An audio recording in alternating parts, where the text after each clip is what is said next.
Hi friends, welcome to ஆக்வஹரிணி channel. இன்றைக்கி நம்ம போரூர் ராமநாத ஈஸ்வரர் டெம்பிள் பற்றி பார்க்கலாம்.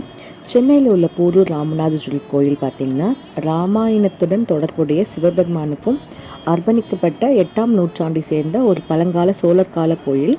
ராமர் சீதையை தேடி செல்லும்போது இங்கு ஓய்வெடுத்ததாகவும் அவரது பாதங்கள் புதைக்கப்பட்ட சிவலிங்கத்தை தொட்டதாகவும் புராணம் கூறுகிறது. இந்த பாவத்திற்கு பரிகாரமாக ராமர் ஒரு நெல்லி ஆம்லா மரத்தின் கீழ் 48 நாட்கள் தவம் செய்தார். இந்த கோயிலில் முக்கிய வரலாற்று புராண விவரங்கள் நிறைய இருக்குது. சென்னையை சுற்றியுள்ள தொண்டை மண்டலத்தின் 9 நவகிரக கோயில்களில் இந்த கோயில் குருஸ்தலமாக குரு பிரகஸ்பதியின் இடம் அப்படின்னு கருதப்படுகிறது. புராணம் படி சிவபெருமான் ராமர் முன் தோன்றினார். பின்னர் அவர் சுயமாக உருவான லிங்கத்திற்காக ராமநாத ஈஸ்வரர் என்று பெயரிடப் பெற்றது. இந்த கோயிலுக்கு பார்த்திங்கன்னா உத்தர ராமேஸ்வரம் அப்படின்ற பெயரும் இருக்குது. ராமர் இங்கு சிவனை வழிபட்டதால் ராமேஸ்வரம் கோயிலுக்கு செல்வதற்கு மாற்றாக இந்த கோயில் உத்தர ராமேஸ்வரம் அப்படின்னு அழைக்கப்படுது. தனித்துவமான மரபுகள் இந்த கோயில் நிறைய இருக்குது. இந்த கோயிலில் கஜபிரதிஷ்ட, அதாவது தூங்கும் யானை வடிவத்தில் கருவறை இருக்குது. மேலும் விஷ்ணு கோயில்களில் பொதுவாக காணப்படுற மரபுகளான தீர்த்தம் மற்றும் சடாரி ஆகியவை ராமரின் பக்தியை கௌரவிக்கும் வகையில் வழங்கப்படுகின்றது. தோற்றம் பார்த்திங்கன்னா தற்போதைய அமைப்பு சோழர்களுக்கு தோராயமாக கிபி 700 காரணம் என்றாலும் இது பல்லவர்களால் ஆதரிக்கப்பட்டிருக்கக்கூடிய பழைய வேர்களை கொண்டதாக நம்பப்படுகிறது. பெயர் தோற்றம் ராமர் ராவணனுக்கு எதிராக தனது போரை தமிழில் போர் இந்த இடத்திலிருந்து திட்டமிட்டதால் இந்த இடம் போரூர் அப்படின்னு அழைக்கப்பட்டிருக்கு. போரூர் சந்திப்பிற்கு மிக அருகில் இந்த ஆலயத்தில் பார்வதி தேவி சிவகாம சுந்தரியாக வழிபடப்படுகிறாள். மற்ற விவரங்கள் பார்க்கலாம் வாங்க. இந்த கோயிலில் மாதந்தோறும் வர பிரதோஷம், அப்புறம் சிவராத்திரி, ஐப்பசி அன்னாபிஷேகம் ரொம்ப ஸ்பெஷல். பெருமாள் கோயில்களில் தான் தீர்த்தம் கொடுத்து சடாரி வைப்பது வழக்கம். சிவனை குருவாக ஏற்று ராமபிரான் வழிபட்டதால் இந்த கோயிலில் தீர்த்தம் தந்து சடாரியும் வைக்கிறார்கள். நவகிரகங்கள் அனைத்தும் தமது தேவியாருடன் அருள்பாலிப்பது சிறப்பு. காலை 6 மணி முதல் 11:30 மணி வரை, மாலை 4:30 மணி முதல் இரவு 8:30 மணி வரை திறந்திருக்கும். அருள்மிகு ராமநாத ஈஸ்வரர் திருக்கோயில் போரூர். பிரகாரத்தில் தட்சிணாமூர்த்தி, பைரவர், நவகிரகம், நால்வர், சனீஸ்வரர் சன்னதிகள் இருக்கும். புத்திர பாக்கியம் கிடைக்கிறதுக்கும் திருமண தடையுள்ளவர்களும் இங்குள்ள ராமநாதேஸ்வரரை வழிபட்டு பலனடைகின்றனர். சுவாமிக்கும் அம்பாளுக்கும் அபிஷேகம் செய்தும் வஸ்திரம் அணிவித்தும் வழிபடுகின்றனர். இங்குள்ள இறைவனுக்கு திராட்சை மாலை சாத்தி வணங்குவது சிறப்பு. புத்திர பாக்கிய வழிபாடுக்கு என்ன பண்ணணும்னா, ராமருக்கு குருவாக சிவன் விளங்கிய காரணத்தால் இந்த கோயிலில் குருஸ்தலமாக விளங்குகிறது. வியாழக்கிழமைகளில் குருவுக்கு செய்ய வேண்டிய நிவர்த்தி பூஜை அனைத்தும் சிவனுக்கே நடக்கிறது. மூர்த்திகரமான ராமநாத ஈஸ்வரரை வழிபட்டால் குரு தோஷம் நீங்குவதாகவும் நம்பிக்கை உள்ளது. குழந்தை இல்லாத தம்பதிகள் 48 நாட்கள் விரதமிருந்து வழிபட புத்திர பாக்கியம் கிடைக்கிறது. திருமண தடை உள்ளவர்களும் இவ்வாறே இவரை வழிபட்டு வரலாம். இந்த இறைவனுக்கு திராட்சை மாலை சாத்தி வணங்குவது ஸ்பெஷாலிட்டி. தீர்த்தம் சடாரி ஆல்ரெடி சொல்லியிருக்கேன். பெருமாள் கோயில்களில் மட்டும்தான் தீர்த்தம் கொடுத்து சடாரி வைப்பது வழக்கம். சிவனை குருவாக ஏற்று ராமபிரான் வழிபட்டதால் இந்த கோயிலில் தீர்த்தம் தந்து சடாரி வைக்கிறார்கள். சிவனுக்கும் சக்திக்கும் நடந்த போட்டி நடனத்தில் சிவனின் திருவிளையாடலால் சக்தி தேவி தோல்வியடைந்திருக்கிறாங்க. அதன் பின் 9 கங்கை துளிகளாக ஆழ்கடலில் அமிழ்ந்து விட்டாங்க. அதனை சுற்றி 21 துளிகளாக சக்திக்கு சிவன் தரிசனம் கொடுத்திருக்கிறாங்க. அதில் ஒரு துளி நீர் தரிசனம் தந்த இடமே கைலாகிபுரம் என்பதாகும் தற்போதைய ராமேஸ்வரம்.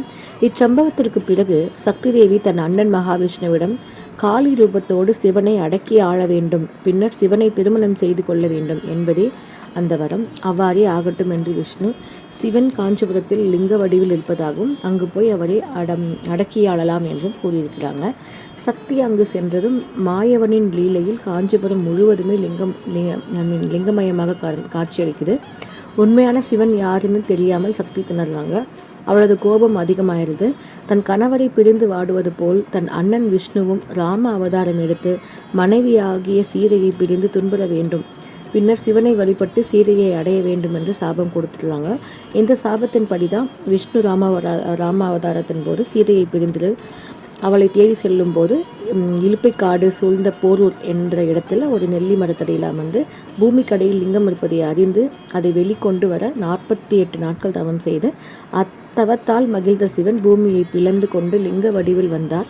ராமன் லிங்கத்தை கட்டி அணைத்து அமிர்த லிங்கமாக்கி மாற்றியிருக்கிறார். இந்த சிவனுக்கு ராமநாத ஈஸ்வரன் என்று பெயரிடப்பட்டது. இன்னும் பார்த்தீங்கன்னா இந்த லிங்கம் வந்து வளர்ந்துட்டே இருக்கிறதா சொல்கிறாங்க. நான் போரூரில் சின்ன குழந்தையாக இருக்கும்போது சொல்லிட்டு தான் இருப்பாங்க. எனக்கு அது உண்மையான்னு தெரியல. ரொம்ப நல்லாவே இருக்கும். இங்குள்ள அம்பிகை சிவகாம சுந்தரி அப்படின்ற பெயரில் காட்சி தருகிறாங்க. இங்கு தரப்படும் நெல்லிக்காயை பிரசாதமாக பெற்று சாப்பிடுபவர்கள் ஆயுள் விருத்தியுடன் இருப்பார்கள் என்பது நம்பிக்கைங்க. தென்மேற்கு சென்னையின் மிக முக்கியமான வணிக மற்றும் குடியிருப்பு பகுதியாகவே போரூர் மாறிவிட்டது. போரூரில் உள்ள பரபரப்பான மற்றும் நெரிசலான தெருவில் போரூர் மின்சார வாரிய அலுவலகத்தின் பின்புறம் ஸ்ரீ ராமநாதேஸ்வரர் கோயில் அமைந்திருக்கு. இந்த கோயிலில் 5 நிலை கிழக்கு நோக்கிய ராஜகோபுரம் இருக்குது. பக்தர்கள் கோயிலை வளாகத்தை அடைய 4 முதல் 5 படிகள் மட்டுமே ஏற வேண்டியிருக்கும். இந்த கோயிலின் மூலவர் ஸ்ரீ ராமநாத ஈஸ்வரர். கிழக்கு நோக்கிய கருவறையில் ஈஸ்வரர் கிழக்கு நோக்கியதாகவும் ஒரு பெரிய சிவலிங்கத்தின் வடிவத்தில் காணப்படுறாரு. மூலஸ்தானத்திற்கு முன்னால் காவலுக்கு நிற்கும் 2 பெரிய துவாரபாலக சிலைகள் இருக்கு. மூலஸ்தானத்தை நோக்கி ஒரு துவஜஸ்தம்பம் அல்லது கொடிமரம் அப்படின்னு சொல்றது ஒன்று இருக்கு. நெய்வேத்திய பீடம் மற்றும் ஒரு நந்தி வாகனம் உள்ளன. மூலஸ்தான மண்டபம் பல தூண்களால் ஆனது. மூலஸ்தானத்தின் பின்புறம் யானையின் பின்புறம் போல அழகாக கட்டப்பட்டிருக்கும். இது கஜபிருஷ்டம் பாணி என்று அழைக்கப்படுறது. மூலவரின் கோஷ்டத்தை சுற்றி கணபதி, தட்சிணாமூர்த்தி, மகாவிஷ்ணு, பிரம்மா, துர்க்கை மற்றும் சண்டிகேஸ்வரர் சிலைகள் இருக்கும். ஸ்ரீ ராமநாத ஈஸ்வரரின் துணைவியான ஸ்ரீ சிவகாம சுந்தரி அம்பாள் தெற்கு நோக்கிய சன்னதியில் நின்ற கோலத்தில் காணப்படுறாங்க. இந்த கோயிலின் மற்றொரு முக்கிய அம்சம் என்னன்னு பார்த்தீங்கன்னா, நெல்லி மரம் இருக்கு. அதன் கீழே ஒரு தெய்வீக சிவலிங்கம் காணப்பட்டு பிரார்த்தனை செய்யப்படுறது. ஸ்ரீராம தனது காலத்தில் இங்கு வந்து இந்த சிவலிங்கத்திற்கு பூஜை செய்ததாக நம்பப்படுறது. சிவலிங்கத்திற்கு மிக அருகில் ஒரு ஆஞ்சநேயர் சிலை இருக்கும். கோயிலின் புறத்தில் சந்தன விஜய கணபதி மற்றும் ஸ்ரீ வள்ளி தேவசேனா சமேத சுப்பிரமணியர் ஆகியோரும் கிழக்கு நோக்கிய துணை சன்னதிகள் இருக்கு. சிவகாமி அம்பாள் மற்றும் ஸ்ரீ கால பைரவருடன் ஸ்ரீ நடராஜனின் தெற்கு நோக்கிய துணை சன்னதிகள் இருக்கு. நவகிரக சன்னதி மற்றும் கோயிலின் பள்ளியறை அருகிலேயே காணப்பட்டது. அதே போல சூரியன் மற்றும் சந்திரனின் துணை சன்னதிகள் மூலஸ்தானத்தை நோக்கி மேற்கு நோக்கி இருக்கு. எண்ணெய் விளக்குகள் அதற்காக வடிவமைக்கப்பட்ட விளக்கு தண்டில் மட்டுமே ஏற்றப்பட வேண்டும்னு போர்டு வச்சுருப்பாங்க. இந்த கோயில் சோழ மன்னர் 2ஆம் குலோத்துங்க சோழனால் கட்டப்பட்டது. எனவே மூலஸ்தானம் சோழரின் தூங்கானை மாடம் பாணியில் கட்டப்பட்டிருக்கும். இக்கோயிலில் ஸ்தல விருட்சம் வேப்பமரம். விநாயக சதுர்த்தி, ஐப்பசி, அன்னாபிஷேகம், ஆருத்ரா தரிசனம், மாசி மகம், பிரதோஷம், நவராத்திரி, மகா சிவராத்திரி என பல விழாக்கள் சிறப்பாக கொண்டாடப்படுறது. இந்த கோவில் சென்னை பக்தர்களால் அதிகம் விரும்பப்படும் கோவில். இக்கோவில் நவகிரக ஸ்தலம் மற்றும் குரு பரிகார ஸ்தலமாக இருக்கு.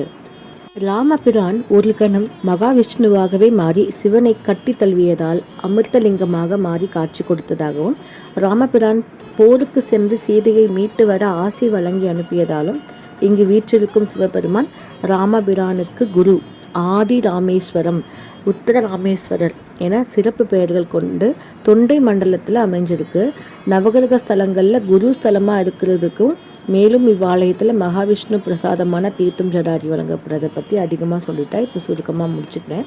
சென்னை மாநகரத்தில் போரூர் அப்படின்ற பெயர் பெற்ற சேத்திரத்தில் ராமபிரான் ஒரு மண்டலம் தவம் இருந்து அருள் பெற்றதால் இங்கு உள்ள சிவபெருமான் ராமநாத ஈஸ்வரர் அப்படின்னு அழைக்கப்படுறார். முன்னமே சொன்ன மாதிரி கருவறை கஜபிரதிஷ்ட வடிவத்தில் காட்டப்பட்டிருக்கும். கிழக்கு நோக்கிய பிரதான கருவறையில் ராமநாதேஸ்வரர் பேர்லேயே சிவலிங்கம் அமைஞ்சிருக்கும். இந்த லிங்கம் சுயம்பு லிங்கத்திற்கு அருகில் ஒரு பெரிய திருசூலம் நிறுவப்பட்டிருக்கும். பிரதான கருவறையில் நுழைவாயிலில் 2 துவாரபாலகர்கள் இருப்பாங்க. ஒரு விநாயகர் சிலையும் இருக்கும். அன்னை சிவகாமி சுந்தரி அப்படின்னு அழைக்கப்படுறவங்க கிட்ட நோக்கி தனி சன்னதியில் இருக்கப்படும். இந்த சன்னதி மகா மண்டப பகுதிக்கு வெளியே கிழக்கு பக்கத்தில் அமைஞ்சிருக்கு. தாயார் 4 கரங்களுடன் ஒரு வழக்கமான நின்ற கோலத்தில் காணப்படுறாங்க. கோவிலில் குரு பகவானுக்கு தனி சன்னதி கிடையாதுங்க. அதாவது இந்த பிரகாரத்திலேயே கோஷ்ட சிலையாக இருக்கும். விநாயகர், தட்சிணாமூர்த்தி, விஷ்ணு, பிரம்மா மற்றும் துர்க்கை ஆகியோர் கருவறையை சுற்றி காணப்படுற கோஷ்ட சிலைகளாக இருக்கிறாங்க. சண்டிகேஸ்வரர் சிலை மட்டும் வழக்கமாக இடத்திலிருந்து சற்று விலகி இருக்கும். அவர் தெற்கு நோக்கிய நந்திக்கு அருகில் காணப்படுறார். மகா மண்டபத்தின் சமயக்கூரையில் 12 ராசிகளின் ஸ்டகோ படங்கள் இருக்கும். நவகிரகங்கள் அவற்றின் துறவியாருடன் காணப்படுறாங்க. இது ஒரு அரிதான நிகழ்வு. மகா மண்டபத்தில் கேதார்நாத், மல்லிகார்ஜுனா, அப்புறம் காசி விஸ்வநாதர், பீமசங்கர பூர்ணர், அப்புறம் திரியம்பகேஸ்வரர், ராமேஸ்வரர், வேதநாத பூர்வி, அப்புறம் கைலாங்கிரிநாதர், நாகேஸ்வரர், குகேஸ்வரர், யாமுலீஸ்வரர், ஓம்கரேஸ்வரர், மகா சர்வதேஸ்வரர், மகா சர்வயாதோஸ்வரர், அப்புறம் மகா சர்வியோ ராமேஸ்வரர், மகா சர்வியோ ராமேஸ்வரர் ஆகிய ஸ்தாயிகளின் ஸ்தக்க உருவங்களை காணலாம். கோயில் வளாகத்திற்கு காலபைரவருக்கு தனி சன்னதி இருக்கு. ஸ்ரீராமர் இந்த கோயிலை பிரதிஷ்டை செய்ததால் வெளிப்புற பிரகாரத்திலையும் நடப்பாத விமானத்திலையும் ஏராளமான வைணவ உருவங்கள் இருக்கும். இது கஜபிரஷ்ட பாணியில் இருக்கும். அப்புறம் வெளிப்பிரகாரத்தில் சந்தன விஜய கணபதி சொல்லியிருக்கிற மாதிரி இருப்பார்.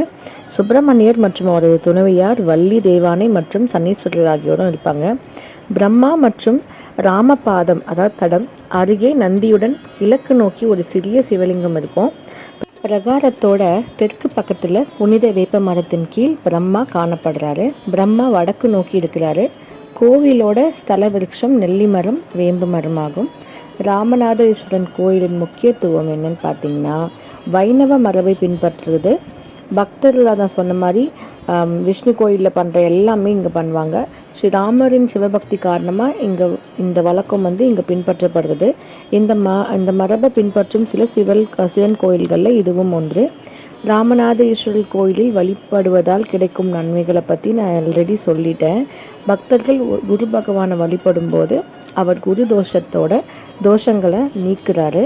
குருதோஷ நிவாரண பூஜை செய்யப்படுறது. மேலும் மக்கள் மஞ்சள் நிற ஆடைகளை, வாழைப்பழங்களோட உப்பு, சர்க்கரை, மஞ்சள், கேசரி, மஞ்சள் பூக்கள் மற்றும் உணவை பிராமணர்களுக்கு தானம் செய்யலாம். இன்னொன்று, இங்கே தேங்காய் இளநீர் கட்டுற பழக்கம் இருக்குது. தேங்காயை கட்டிடுவாங்க மரத்தில், வேப்ப மரத்தில். நினைச்சது நடந்ததுக்கப்புறம் 48 நாள், அதாவது ஒரு மண்டலம் கழித்து அந்த தேங்காயை நம்ம எடுத்து இங்கே பூஜைக்கு கொடுப்பாங்க. முன்னாடி நாங்கள் இந்த போரூருக்கு வந்த காலத்தில் அந்த வேப்ப மரத்துக்கு எதிரில் ஒரு பெரிய கிணறு இருந்தது. இன்றைக்கி அதுக்கு பதிலாக ஒரு டேப்பும் ஒரு டேங்க்கும் இருக்குது. அப்புறம் நிறைய இடங்கள் ஆக்கிரமிக்கப்பட்டு 2022லையும் 2002லையும் அது ஹைகோர்ட்டில் கேஸ் நடத்தி அதை மீட்கப்பட்டதாக சொல்கிறாங்க. அது நம்மளுக்கு தெரியாது. ராமநாதேஸ்வரர் கோயிலில் கொண்டாடப்படுற எல்லா நாளுமே எங்கள் ஸ்பெஷல் தான். காலையில் 6 மணிலேருந்து 11:30 மணி வரைக்கும், மாலை 4:30 மணிலேருந்து இரவு 8:30 மணி வரைக்கும் இருக்கும். இந்த விமானம் மூலமும் இந்த இடத்துக்கு வரலாம், ரயில் மூலமும் வரலாம். அதாவது நம்ம ஏர்போர்ட்டுக்கு பக்கத்தில் தான் இது போரூர் இருக்குது, கிண்டிக்கு பக்கத்தில், வடபழனிக்கு பக்கத்தில். ஸோ எல்லா இடத்துக்கும் இது காமன் பிளேஸாக இருக்குது. வட ராமேஸ்வரம் அப்படின்ற அழைக்கப்படுற மிக அற்புதமான ஒரு குருஸ்தலம். குருவின் அருள் கிடைக்க இந்த கோயிலுக்கு சென்று வரலாம். இதில் பார்த்திங்கன்னா கொண்டக்கடலை, அதாவது மூக்கடலைன்னு சொல்கிறாங்களே, அதை நினச்சி ஊற வச்சு அதில் மாலை கோர்த்து கொண்டு கொடுப்பாங்க. நீங்கள் மூக்கடலை தான் கொடுக்கணுன்னா கிடையாது, நீங்கள் சந்தனம் கூட கொடுக்கலாம். இங்கே சந்தனம் அவ்வளோ ஒரு நறுமணத்தோடு உங்களுக்கு கொடுப்பாங்க பிரசாதமாக. நம்ம ஜாதகத்தில் ஒரு சிறப்பு இடத்தை பிடித்திருப்பாங்க. அதில் வெற்றி பெறலாம் அப்படின்னு கூறப்பட்டிருக்கோம் ஒரு சில இடத்துல. இந்த குரு சரியாக இல்லாமல் இருந்தால், பிரச்சனை ஏற்பட்டிருந்தால், குருவிற்கு சிறப்பாக அமைஞ்சிருக்கும் கோயில் தான் சென்னையில் போரூரில் இருக்கிற இந்த ராமநாதேஸ்வரர் கோயில். இங்கு குரு மிக சிறப்பு இடத்தை பிடித்திருக்கிறதுனால இந்த சிறப்புகள் பற்றி இந்த தொகுப்பில் பார்க்கலாம். ராமநாதேஸ்வரர் சமீபத்தில் தான் புதிதாக ராஜகோபுரம் கட்டப்பட்டு கும்பாபிஷேகம் நடைபெற்ற நிலையில் இந்த தை அமாவாசை நாளில் கோயிலில் மண்டல பூஜை நடைபெற்றது. ஸோ நான் இந்த கும்பாபிஷேகம் முடிஞ்சதுக்கப்புறம் இந்த கோயிலுக்கு தரிசிக்கணும் அப்படின்றதுனால இந்த கோயிலுக்கு இந்த வாட்டி மகனோடு போயிருந்தோம். சீதையை தேடி ராமர் போரூரில் நெல்லி மரத்தடியில் அமர்ந்திருந்து ஞான திருஷ்டியால் பூமிக்கடியில் லிங்கம் இருப்பதையும் அதன் தலைப்பகுதியில் தன் கால்பட்டு தோஷம் ஏற்பட்டாரு ராமர். ஒரு மண்டலம் தவம் செஞ்சால் அந்த தோஷத்திலிருந்து விடுபட கடுமையான விரதம், அதாவது ஒரு நாளைக்கு ஒரு நெல்லிக்கனி மட்டுமே அருந்தி விரதத்தை மேற்கொண்டிருக்காரு. இங்கேருந்து பக்கத்தில் ஜலகண்டேஸ்வரர்னு ஒரு கோயில் இருக்குது. நம்ம போரூர் பிரிட்ஜுக்கு ஏறதுக்கு முன்னாடி அங்கே தான் ஸ்நானம் பண்ணிவிட்டு அங்கேருந்து அந்த காடு வழியாக தான் இங்கே உட்காந்து பூஜை பண்ணுவாருன்னு இருக்குது. அதே மாதிரி போரூர் சுற்றி இன்னொரு ஆஞ்சநேயர் கோயில் இருக்குது. அதாவது ஆஞ்சநேயர் மலையை சுமந்துட்டு வரும்போது இங்கே வச்சதாகவும் அங்கே இலைப்பாரியதாகவும் கதை இருக்குது. அந்த கோயிலை பற்றி நான் இன்னொரு விலாகில் போடுறேன். சிவன் பூமியை பிளந்து கொண்டு இந்த ராமர் அம்சிவனை கட்டுத்தழுவி அமிர்தலிங்கமாக மாறினார். அதனால் இது ராமநாத ஈஸ்வரன் பெயர் பெற்றிருக்காங்க.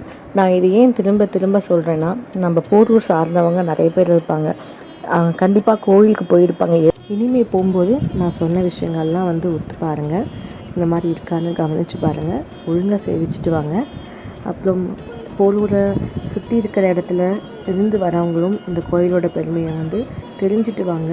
அப்போ தான் அந்த கோயிலில் என்னென்ன ஸ்பெஷல் இருக்குது, எப்படி பூஜை பண்ணணும், எந்த இடத்துல யார் இருக்கான்னு தெரியும். நிறைய கோயிலில், வெள்ளீஸ்வரர் கோயிலில், மாங்காடு பக்கத்தில் வெள்ளீஸ்வரர் இருக்கிறாரு, அங்கெல்லாம் பார்த்திங்கன்னா லிங்கோத்பவ தரிசனம் கிடைக்கும்.